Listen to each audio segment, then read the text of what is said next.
queridos, queridas, amados e amadas, aí quem está falando com vocês, né? De novo, né? Vocês já me conhecem, já estão sempre habituados a olhar a minha cara, tá? Professor Matheus Lobac, professor de História, tá? E, obviamente, né, eu que estou acompanhando vocês aí nesses últimos conteúdos, né? Na nossa última aula, nós falamos sobre a ascensão fascista na Europa, tanto no caso da Itália, quanto no caso de Portugal, né? A Itália que recebeu o governo do Benito Mussolini, né? A partir do partido fascista, o Faccio di Combattimento, e logo depois a gente teve aí também o caso de Portugal com o seu presidente aí, o seu ditador, o Antônio Salazar, né? Essa ditadura que foi bem longa, durou até ali os anos 70, quando em 1974 rolou a Revolução dos Cravos.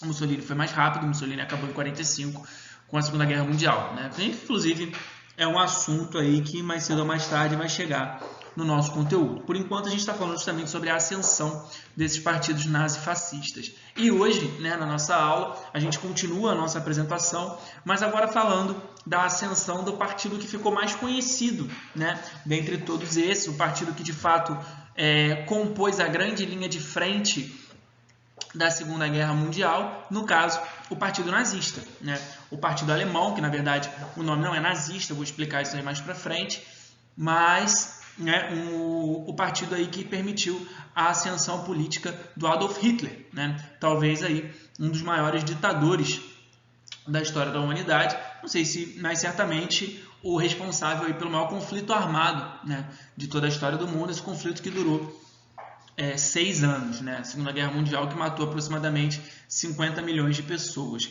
E essas 50 milhões, 6 milhões eram judeus aí que foram exterminados, né, nos campos de concentração nazista. Mas vamos começar aí, né? Vamos falar de fato daquilo que nós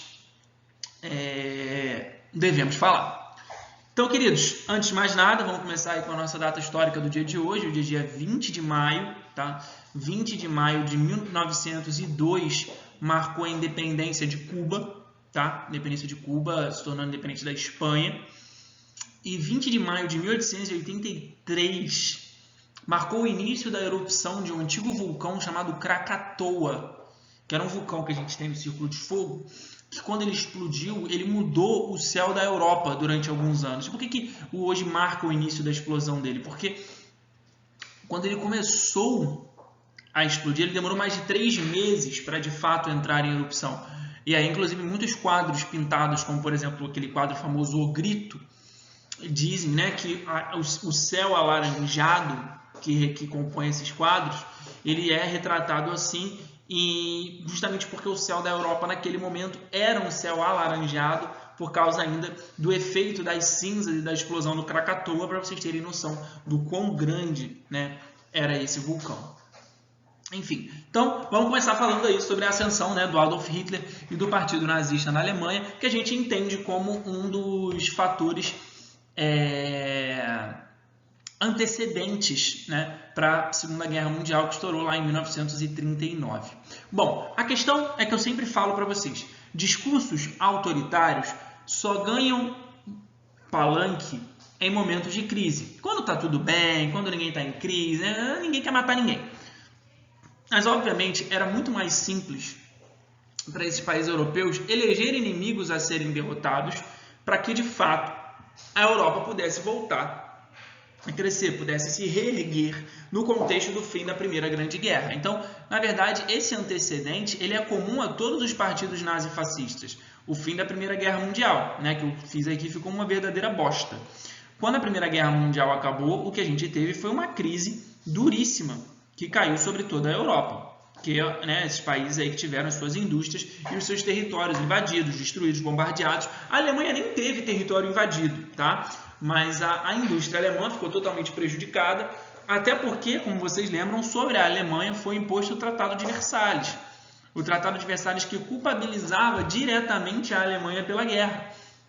Os alemães foram considerados culpados pelo conflito, além disso, tiveram que pagar uma série de indenizações aos países vencedores, leia-se França e Inglaterra, e a Alemanha ainda teve que ceder parte dos seus territórios que ela havia conquistado. No caso da França, a Alemanha teve que devolver os territórios de Alsácia e Lorena.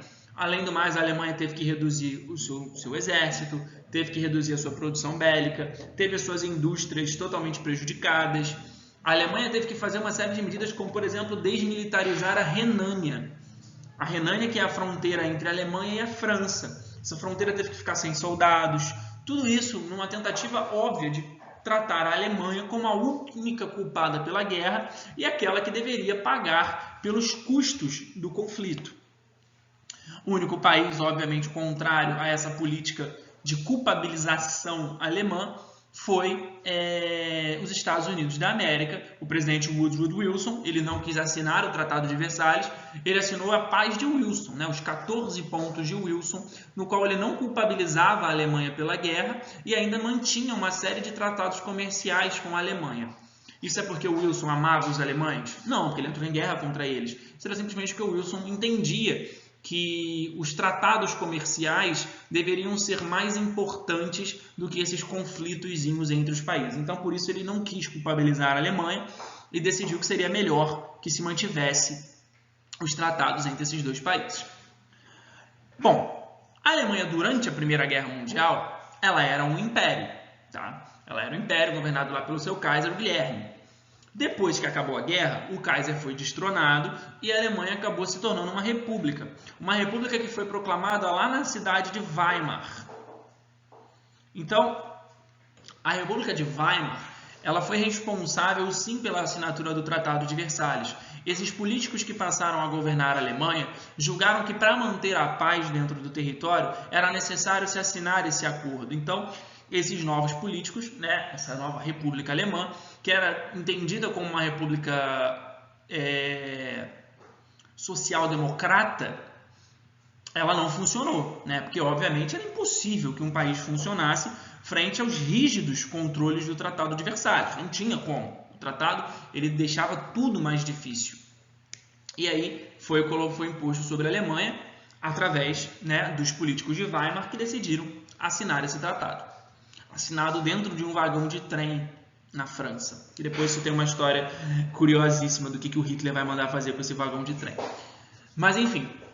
E aí, por isso, a Alemanha mergulhou numa crise política e financeira muito grande, né? Os políticos da República de Weimar não conseguiam dar tranquilidade para a Alemanha, os partidos estavam sempre brigando e, ao mesmo tempo, a crise crescia.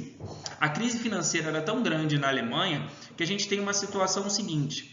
Em janeiro de 1923, olha aí, 726 mil marcos alemães equivaliam a $1. Então, para você comprar $1, você precisava de 726 mil marcos. O que isso significa, por exemplo? O que custava $1? Um maço de cigarro. Um maço de cigarro alemão custava $1. E para você comprar um, você precisava ter 726 mil marcos. O ritmo inflacionário era tão grande, era tão alto, né, no sentido de que a Alemanha não conseguia controlar isso, que no mesmo ano, 10 meses depois, em novembro de 1923, esse valor já chegou a 4 bilhões de marcos. Então, $1 americano, 4 bilhões de marcos alemães. Então, para você comprar um maço de cigarro, você precisava ter uma nota de 4 bilhões de marcos. Então, a inflação era tão grande que, no final das contas, você tinha uma situação desesperadora dentro da Alemanha. Era a situação de fome, uma situação de miséria. Cara, para vocês terem noção, os níveis de suicídio dentro da Alemanha, nesse momento, era um negócio doentio, era muito alto. Tem até um filme muito famoso do Ingmar Bergman, um famoso cineasta sueco, chamado O Ovo da Serpente, que ele fala justamente sobre como a crise alemã propiciou o crescimento do partido nazista. E o filme começa justamente com um rapaz que se suicida frente ao momento em que ele não vê mais futuro. E era isso que você não tinha, você não via mais futuro. Você só via miséria, você só via pobreza e você via uma população completamente abandonada. E aí, dentro desse sentido, como essa república liberal, social-democrata de Weimar não solucionava os problemas financeiros da Alemanha, começam a surgir partidos de oposição a esses políticos. O primeiro deles, aí, a Liga Espartaquista. Liga Espartaquista que era liderada, né, por essa senhora aí que está na foto, a Rosa Luxemburgo, que dizia: há todo um velho mundo ainda por destruir e todo um novo mundo a construir. Mas nós conseguiremos, jovens amigos, não é verdade? Uma ideia revolucionária da Rosa Luxemburgo. Então, o problema, né, da Liga Espartaquista era justamente que era um crescimento de uma ideologia socialista. Então, a Rosa Luxemburgo, inspirada, né, lá na Revolução Russa, inspirada nos bolcheviques de São Petersburgo, né, inspirado lá na galera de Moscou, ela começa, em Petrogrado, na verdade, ela começa a defender aí uma transição para o socialismo dentro da Alemanha. Ela vira e fala: a social-democracia, o liberalismo da República de Weimar não consegue solucionar os problemas. É necessário que se haja uma revolução dentro da Alemanha. Então, por isso, ela passa a defender uma ascensão das ideias socialistas. Mas é aquilo, a gente já viu no caso da Itália que isso gerou um medo muito grande na população, essa ideia do socialismo. E aí, o medo de uma ascensão socialista, o medo, né, dos grandes industriais alemães, das classes altas, da burguesia alemã, de que de fato se consolidasse, né, um partido com esses ideais dentro da Alemanha, fez com que, momento a momento, eles passassem a defender a ascensão agora de outros tipos de partidos, né? Uma oposição que, inspirada no Hitler, se torna uma oposição fascista. E aí a grande oposição, né, a essa Liga Espartaquista, a grande oposição a esse socialismo justamente foi aí. O Partido Nacional Socialista dos Trabalhadores Alemães, né? Esse partido que nem foi mesmo, né, fundado pelo Hitler. Na verdade, o partido ele foi fundado um pouquinho antes na defesa do do trabalhismo alemão, né, numa ideia de você defender a classe trabalhadora, mas o Hitler ele entrou no partido ali em meados dos anos 20 e, obviamente, começou a crescer, né, dentro do partido. Esse partido que, como está escrito aí, olha, ele teve a sua origem no antigo Partido Trabalhista Alemão e depois aí em 1920. Só que logo depois ele acaba se tornando aí um partido que fica nas mãos do Adolf Hitler, né? Inclusive, quem é Adolf Hitler dentro desse contexto?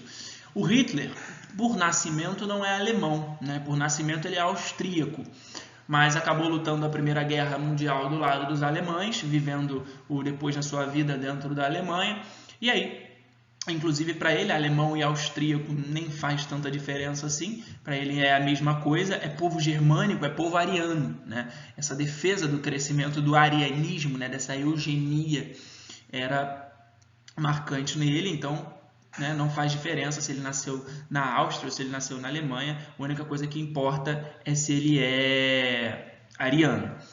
E aí, ele lutou a Primeira Guerra Mundial do lado dos austríacos, inclusive condecorado por bravura, né? Ele era um mensageiro e ele foi condecorado porque ele foi ferido, né, na entrega de uma dessas mensagens.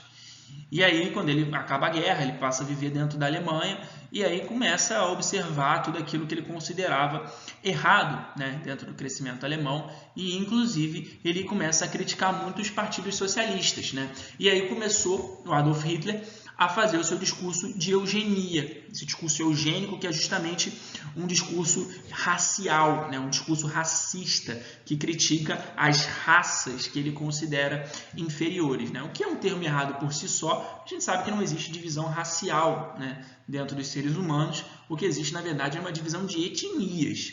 E isso não faz com que a gente tenha raça. Raça quem tem é cachorro, é gato, essas coisas assim. A gente não tem raça. Enfim.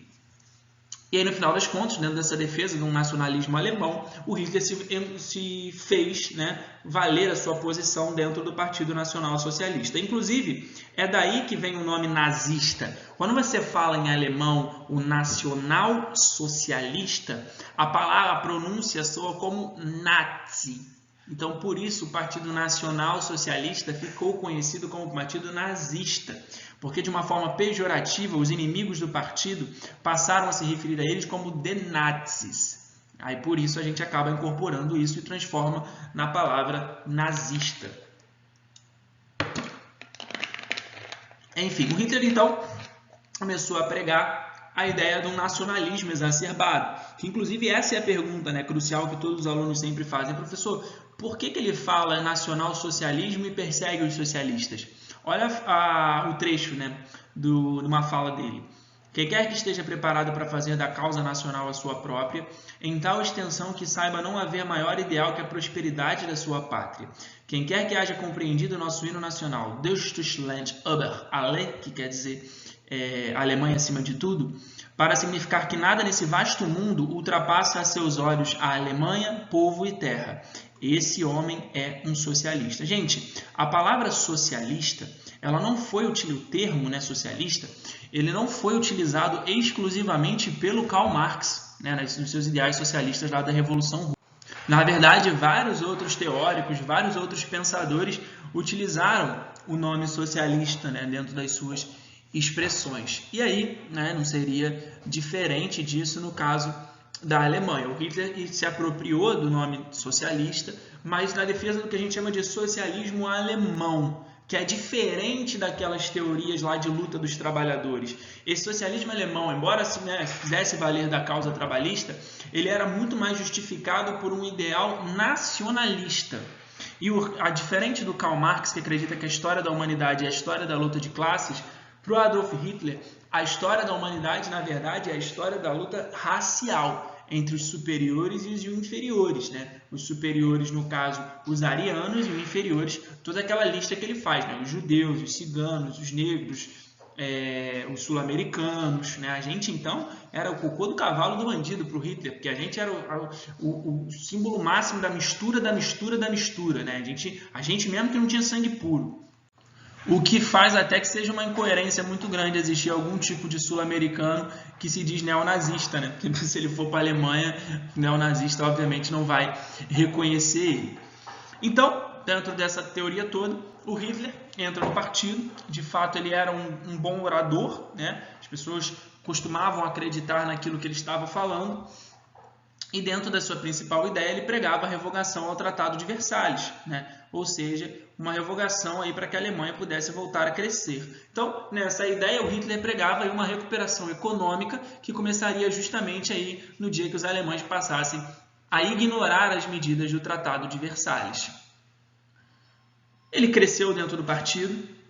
Em 1923, houve o Putsch da cervejaria, na cervejaria de Munique, quando Hitler, junto com alguns outros partidários do Partido Nazista, tentaram tomar o poder na Alemanha. Eles foram traídos por aqueles que julgavam sua medida muito radical. Hitler foi preso, condenado a 5 anos, ficou menos tempo, mas durante o seu tempo na prisão ele escreveu o seu livro, o Mein Kampf, que é a minha luta. No Mein Kampf, ele acaba aí retratando todos os ideais nazistas, né? Como a ideia do totalitarismo, do nacionalismo, corporativismo, o antiliberalismo, o anticomunismo e a pregação da sua teoria racial e também a ideia do espaço vital, que eu vou falar um pouquinho melhor quando a gente for falar da guerra. E aí, só para ilustrar para vocês, tá, alguns pontos do que a gente chama dos 25 pontos do Partido Nacional Socialista dos Trabalhadores Alemães. Não vou ler todos, se você quiser ler todos, você dá um pause aí no vídeo e acompanha. Mas, olha só que interessante, o número 1. Nós exigimos a união de todos os alemães numa grande Alemanha com base no princípio da autodeterminação de todos os povos. Número 2. Nós exigimos que o povo alemão tenha direitos iguais àqueles de outras nações e que os tratados de Versalhes e Saint-Germain sejam abolidos. Então, a defesa é, obviamente, da revogação. O Tratado de Saint-Germain era aquele que fazia com que a Áustria reconhecesse a independência da Hungria e aí acabasse o Império Austro-Húngaro. Nós exigimos terra e território para a manutenção do nosso povo e o assentamento da população excedente. Ponto 3. Ponto 4. Somente aqueles que são nossos compatriotas podem se tornar cidadãos. Somente aqueles que têm sangue europeu, independente do credo, podem ser nossos compatriotas. Por essa razão, nenhum judeu pode ser compatriota. Então, já havia ali, inclusive, uma perseguição, né? Uma ideia de eugenia, de perseguição ao judeu ou de qualquer um que não tivesse nenhum tipo de sangue europeu. Para o seu partido, né? o Hitler escolheu a suástica, né, svastika, é a palavra original do sânscrito, que significa boa sorte ou bem-estar. Isso é até importante de falar. A suástica não era um símbolo oficial nazista, né? Não foi criado pelo próprio Hitler. Na verdade, é um símbolo muito utilizado por religiões budistas, algumas regiões da antiga Pérsia e na Ásia, né, principalmente, é muito utilizado porque justamente significa boa sorte ou bem-estar. Mas aí o que aconteceu foi o erro desse cara aqui, o Heinrich Schliemann, que era um arqueólogo, que ele descobriu num sítio arqueológico uma suástica perto ali dos sítios arqueológicos arianos, né, que era um antigo povo que vivia na Terra. Então, a ideia seria de que a suástica representaria o passado desse povo ariano. Então, por isso, o Hitler acaba escolhendo a suástica como seu símbolo. Aí a frase do próprio Hitler aí. Enquanto isso, eu mesmo, depois de inúmeras tentativas, tinha chegado a uma forma final. Uma bandeira com fundo vermelho, um disco branco e uma suástica preta no meio. Após longas experimentações, também cheguei a uma proporção definida entre o tamanho da bandeira e o tamanho do disco branco, bem como entre a forma e a espessura da suástica. Então, ele acaba botando aí no fundo vermelho, um disco branco e a suástica no meio. Eu costumo dizer que o Hitler estragou duas grandes coisas, ele estragou muitas coisas, mas ele estragou a suástica, porque ninguém hoje consegue utilizar isso sem ser entendido automaticamente como um nazista, mas isso, por exemplo, é um símbolo budista. Todos os restaurantes veganos do Japão que você tem, eles são identificados no mapa com uma suástica, para justamente identificar que ali é um templo onde os budistas podem comer. Então, na Alemanha, no Japão, a gente teve que vencer isso. E o bigodinho, né? Ninguém mais pode fazer o bigodinho em homenagem ao Charlie Chaplin, porque no final das contas todo mundo vai pensar que você está imitando o Hitler.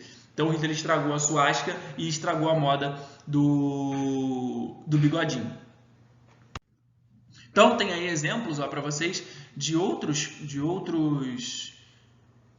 utilizações, né? Você tem aqui o símbolo nazista, tudo bem, do outro lado você tem também a bandeira nacionalista alemã, mas olha, todos esses outros aqui, a suástica sempre significando bem-estar ou boa sorte. Você tem um templo budista, tem um mosaico romano, uma cruz solar escandinava, olha aqui, é o primeiro logo da Rede Globo no Brasil, em 1968, decoração de uma igreja católica na Itália, um colar indo-ariano, o símbolo dos índios navarros nos Estados Unidos, Coca-Cola nos Estados Unidos inicialmente também, um símbolo asteca dentro do México, de novo os navarros, samurais no Japão. Samurai então utiliza muito. Então, no final das contas, não é um símbolo de propriedade exclusiva dos nazistas, mas depois que o Hitler chegou, ele estragou a moda para todo mundo. E como que, né, o Adolf Hitler chegou de fato ao poder dentro da Alemanha? O que aconteceu foi que o Partido Nazista começou a ganhar cada vez mais uma representação dentro do parlamento. Depois que o Hitler foi solto, ele começou a discursar cada vez mais e ganhar mais seguidores. Então, o Partido Nazista, nas eleições de 1932, ocuparam 248 cadeiras no parlamento alemão, ou seja, era um partido que tinha mais cadeiras. Então, para governar, você precisava do apoio dos nazistas. Adolf Hitler, que inclusive foi candidato naquela eleição, mas foi derrotado na eleição para o Marechal von Hindenburg, que era um herói da Primeira Guerra Mundial. Então, inclusive, isso já deixa bem claro que, embora o Hitler fosse querido pela população, ele ainda era entendido por boa parte como uma alternativa radical, entendeu? Então, na hora de votar, a galera acabou escolhendo não votar nele. Escolheu votar no Hindenburg, que já tinha sido presidente da Alemanha, estava sendo candidato à reeleição, e era, obviamente, uma alternativa mais segura, visto que a Alemanha ela tinha apresentado um certo crescimento financeiro, mas em 1929, obviamente, esse crescimento financeiro foi para o ralo, por causa da crise, né? O seu principal auxiliar, o país que mais ajudava, os Estados Unidos, quebrou. Então, a Alemanha, no final das contas, precisava do financiamento deles, não tinha mais. Em 1932, a crise volta. Então, era bem nítido que no contexto em que a crise volta, o Hitler se fizesse valer de novo do seu discurso nacionalista, de crescimento econômico e perseguição às minorias. Porque ele dizia, ó, se cancelar o Tratado de Versalhes, perseguia os judeus para pegar o dinheiro deles e, obviamente, né, condenar a galera da República de Weimar, a Alemanha cresce de novo. Então ele tinha um discurso muito significativo de fazer valer e de fazer se resgatar o orgulho alemão. O orgulho que tinha sido perdido por aqueles que assinaram o Tratado de Versalhes.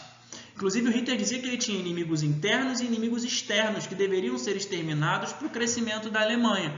Quais eram os inimigos externos? Os países que forçaram ele a assinar o Tratado de Versalhes, França e Inglaterra, e, obviamente, também em alguma parte dos Estados Unidos. Quem eram os inimigos internos? Aqueles que tinham atrapalhado os alemães ao seu crescimento financeiro, judeus, ciganos, negros, gays e aqueles políticos que haviam assinado o Tratado de Versalhes. Mas, ainda assim, embora ele se apresente, lembrando sempre, então você tinha a República de Weimar, social-liberal, do outro lado você tinha a Liga Espartaquista, e o Hitler sempre se apresentando como a terceira via, a terceira solução, aquele que seria ali o fim dos problemas da Alemanha. Enfim, ele ascendeu ao poder em 1933 como chanceler. Por quê? Ele perdeu a eleição por Hindenburg, mas ainda assim o Hindenburg, percebendo, né, a maioria da Câmara sendo dominada pelos nazistas, convidou o Hitler para ser o seu chanceler, uma espécie de primeiro-ministro, né, que é um cargo muito importante até hoje dentro da Alemanha. Assim que ele se torna chanceler, em 1932, ele começa a governar devagar, mas ele começa já a perseguir a oposição, né? Em 1933 ainda houve o incêndio do Reichstag, né, que é a sede do parlamento alemão, pegou fogo. O Hitler, obviamente, valendo-se do seu discurso nacionalista, culpou os socialistas, e aí conseguiu perseguir e condenar todos os membros da Liga Espartaquista, inclusive a Rosa Luxemburgo, né, foi assassinada junto com os outros membros. E aí, em 1934, o que aconteceu? Duas coisas muito importantes. Primeiro, o Marechal von Hindenburg morreu vítima de um câncer de pulmão, sobre o qual ele já lutava há algum tempo. Ele já tinha seus 84 anos, então não era uma pessoa mais forte do mundo para lutar contra, né, um câncer de pulmão. E aí, depois que ele morre, o Hitler conseguiu convencer o parlamento, que era de maioria nazista, a juntar os cargos de chanceler e presidente. Então, ele se tornou aquilo que a gente, né, chama de Führer, que significa o guia, o líder. Então, ele se autoproclamou que ele não é espanhol, de Führer. Então, essa ideia dele como o líder e o guia de toda a Alemanha. Ainda em 1934, óbvio, com amplo apoio do parlamento e amplo apoio da população, ele fez uma lei de autorização e extinção dos partidos políticos. Todos os partidos da República de Weimar foram extintos, restando só aí o Partido Nazista. E aí, para completar a festa, ele ainda fez a Noite dos Longos Punhais, a Noite das Facas Longas, em 1934, quando ele mandou assassinar pessoas que eram contrárias a ele dentro do próprio Partido Nazista. Então, mais ou menos 5.000 pessoas dentro do Partido Nazista se mostravam contrárias à administração do Hitler, e ele assassinou essas pessoas em 1934 na Noite dos Longos Punhais, ou Noite das Facas Longas. Resumindo, em 1934 ele eliminou toda a oposição fora do partido, quando ele extinguiu todos os partidos, e eliminou toda a oposição dentro do próprio partido com a Noite das Facas Longas. Então, no final das contas, o cara conseguiu aí agora sim governar sozinho. Então, por isso que esses partidos nazifascistas, eles são extremamente autoritários, porque eles pregam o fim da oposição, eles não aceitam a opinião contrária a eles. A verdade que vale é a deles.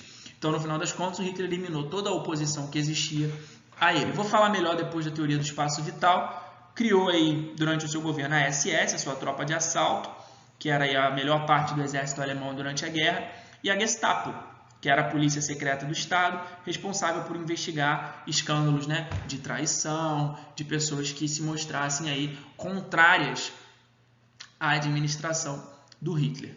Ou, obviamente, qualquer um aí que fosse contrário ao crescimento da própria Alemanha. Então, essa é a forma como ele ascendeu ao poder. Percebe que é uma forma que, beleza, depois ele até quebra com os ritos democráticos, mas ele ascendeu de uma forma até mesmo democrática, né? Quando ele foi lá, o partido dele ganhou o parlamento, ele era o chanceler. Só que na vida a gente sempre precisa contar com um pouco de sorte. A sorte dele foi que o Hindenburg morreu. Enfim. E aí, os nazistas sempre fizeram se valer muito da propaganda, né? Tem até aí a imagem do ministro da propaganda nazista, o Joseph Goebbels, que dizia de tanto se repetir uma mentira, ela acaba se tornando uma verdade. E essa propaganda ela tratava justamente com o fortalecimento do nacionalismo alemão e, obviamente, sempre um crescimento do culto ao líder, né? Uma valorização da imagem do Adolf Hitler. Mais ou menos o que todos os partidos fascistas faziam, né? Sempre valorizando a imagem da sua principal liderança. E aí, né, o Hitler, nessa ideia de fazer crescer na cabeça dos alemães a ideologia nazista, ele criou aí a Juventude Hitlerista, que era somente para meninos, e a Liga das Moças Alemãs, que era só para meninas, e ali a gente costuma dizer que eram fábricas de fazer nazistinhas, porque ali dentro, né, da Juventude Hitlerista e da Liga das Moças Alemãs era que se ensinava o nacionalismo alemão, a teoria do espaço vital, a ideia de crescimento da nação alemã, a Alemanha acima de tudo, né? Sempre lembrando, né, aquela frase antiga, patriotismo é amor aos seus e nacionalismo é ódio aos outros, e principalmente dentro dessa propaganda nazista, você fazia uma propaganda racista e de ódio às minorias. Tem aí alguns exemplos da propaganda nazista, né? Você tem aqui esses dois exemplos de jornais e revistas fazendo uma propaganda contra os judeus, que der Jude, e aí sempre fazendo aquela imagem caricata do judeu, né? Com aquela ideia do nariz e tudo mais. Aí você tem aqui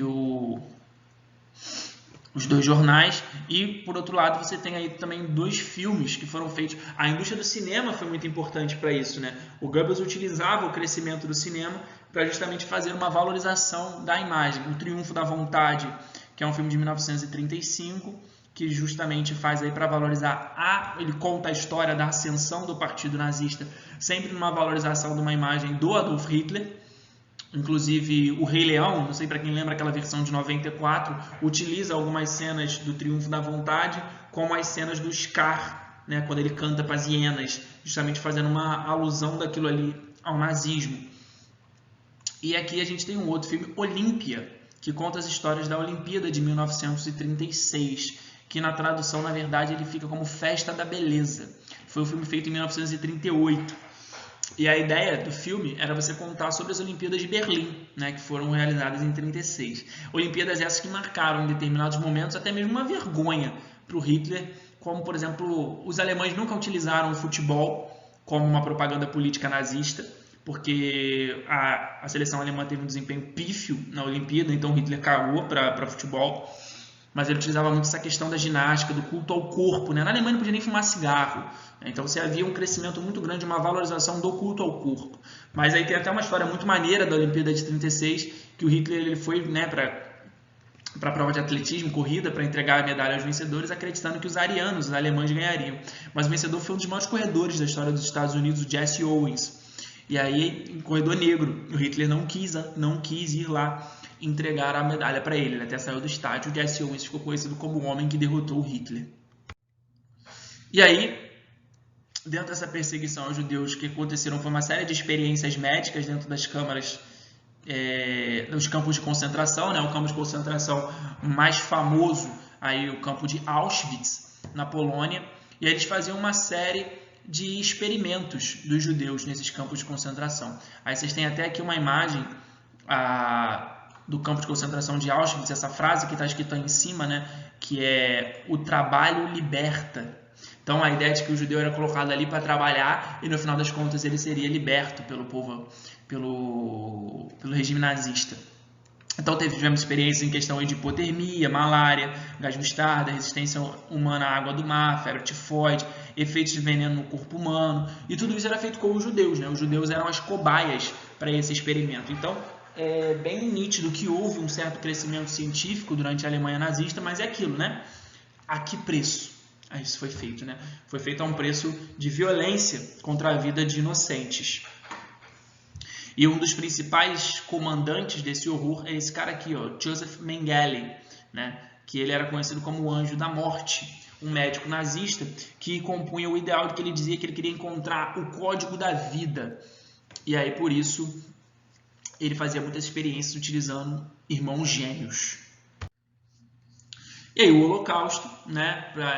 Para terminar, foi justamente a essa perseguição às minorias, essa perseguição aos judeus. Esse holocausto que era baseado principalmente na eugenia, né, na ideia de que existem raças superiores a outras e justamente nas suas teorias raciais. Hitler pregava o arianismo, né, ou seja, o ódio e perseguição a qualquer um que não fosse considerado ariano, qualquer um que não fosse considerado sangue puro, e por isso havia uma perseguição muito grande aos judeus. Eu vou falar no próximo slide sobre as leis raciais de Nuremberg.